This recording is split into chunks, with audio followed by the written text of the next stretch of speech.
Hi everyone. Ayan. Ayun, Soda, sabi mo sa akin na gawin ko ng reaction video yung kanta mo. And I think it's an audio. Akala ko kasi music video na siya. Pero yun nga, nasabi mo sa akin na hindi pa siya nagagawan kasi ng music video. Okay, so pakinggan natin. Alright.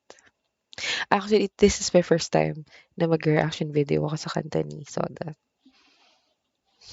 Okay.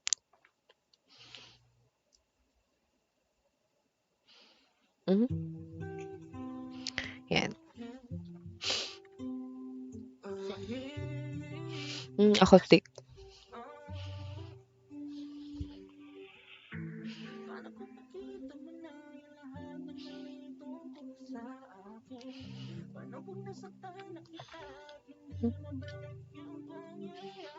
Broken ba to? Broken hearted song.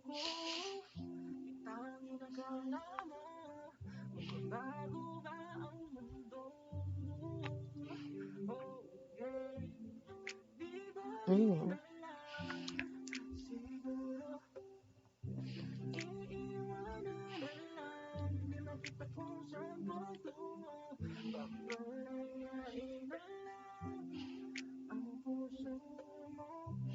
Mhm. Palalain ng puso. Bakit? Ay na, chorus na.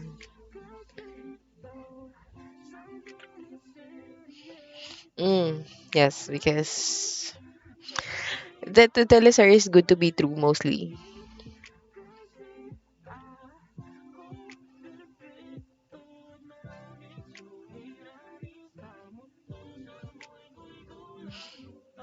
Okay, post ko lang saglit.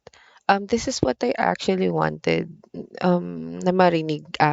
Kasi lately kasi napapakinggan ko kasi mostly puro mga toxic music, ganyan. Parang um, let's say toxic people, para laging ganun. But this one, ito yung isa rin sa mga gusto ko marinig na klase ng music. Kasi and when it comes to relationship, kapag alam mo naman na ikaw yung may pagkakamali, you don't have to be yung magkakaroon ka pa ng pride, ganyan. And you admit your ina-accept mo na ikaw yung magpagkakamali, hindi ka perfectong tao, na yeah, you have to say na you, you can be a better person, ganyan. So tuloy natin. So siya, ang ganda. Excuse me. Mhm. What happened? Mhm. Tingin ko, little lang na dun siya. Pero ang ganda ng beat, something na very light lang siya pakinggan. Um, Hindi siya yung sobrang loud, like, later ko na kasi sasabihin kasi nasa gitna pala naman ako ng kanta. Okay, tuloy lang natin. Mm.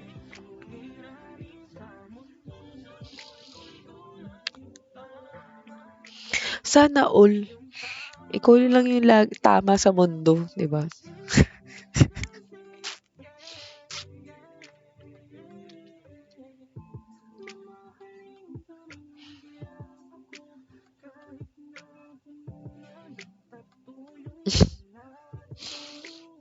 Okay.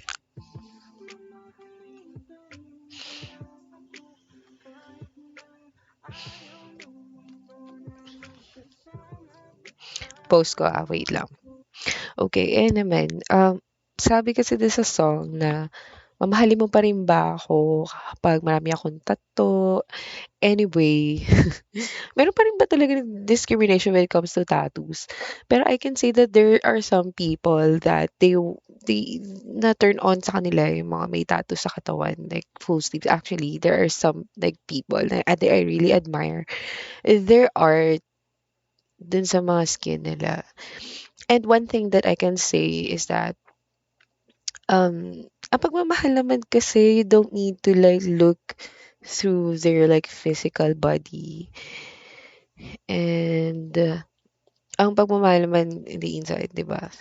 Kung ano yung nasa loob nila. But I can say siguro yun nga sinasabi nga nila when it comes to early months ng relationship, infatuation lang yung umaandar. Yun nga, it's like you're attractive to the person, pero sa pagtagal kasi dun mo makikita kung ano talaga yung tunay na ugali ng isang tao. So, yeah. And yun nga, sabi din dun na, mahalin pa rin ba ako kahit na us against the world, ayaw nila tayo makita. Like, sila ba yung mamahalin nyo? 'Di ba? Kayong dalawa, ay ba't apat? Dalawa lang kayo na magmamahalan. And you don't really give a damn. Kasi kayo naman dalawa yan eh, in the relationship. And it doesn't matter if kung ano man yung sabihin talaga ng iba. Kasi it's like us against the world nga. Yung sasabi nila. As long as kayong dalawa is happy, um, like who cares, 'di ba? Ganun lang siya. O, tuloy natin. Ganda lang, parang yung beat niya is, ano daw? Mm, okay. May what ifs.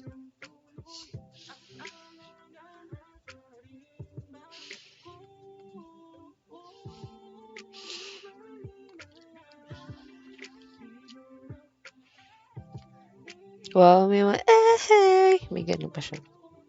I like it, yung mga ganun.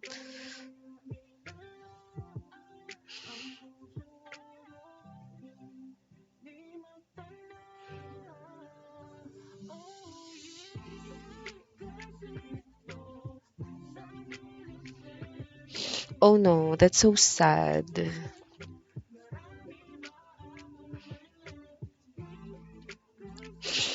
Na, anyway, sige. Anyway, ito lang yung napapansin ko na it's sad thing. Siguro sa nakita ko right now, like sa narinig ko right now, is that parang hindi niya pinaglaban. I mean, kasi he's saying, this person is saying that, sige, di bale na lang. Like, kahit mahal kita para from afar, mga ganun. Kasi I can see myself na marami pa akong pagkakamali that I have to fix myself. Pero kasi may instances kasi when it comes to relationship, pag mahal mo kasi yung tao that you can, both of you guys can work it out together. Kasi yun yung sinasabi nila na kung ano yung pupunan ng isa, ano yung pagkukulang ng dalawa is pupunan ng bawat isa't isa. Ganun. And, but may mga tao kasi na they wanted to see themselves. Di gusto nilang ipakita yung sarili nila doon sa taong mahal nila that they are reliable, they're somewhat like perfect, ganyan. Mga taong takot when it comes na magkamali. So they wanted to be like the best for that person. May mga ganun eh. Pero I am more of to this kind of person kesa doon sa mga tao na sorry, foul word. Pero yun nga, parang tang ina, bakit na sobrang red flag na nila. They're like a walking red flag already. Pero, alam mo yung sige-sige lang na sige. Talaga yung kapal talaga ng Peslak B. Anyway, tuloy lang natin. Oh no, kasi it keeps stopping. Na natin, na-refresh lang natin.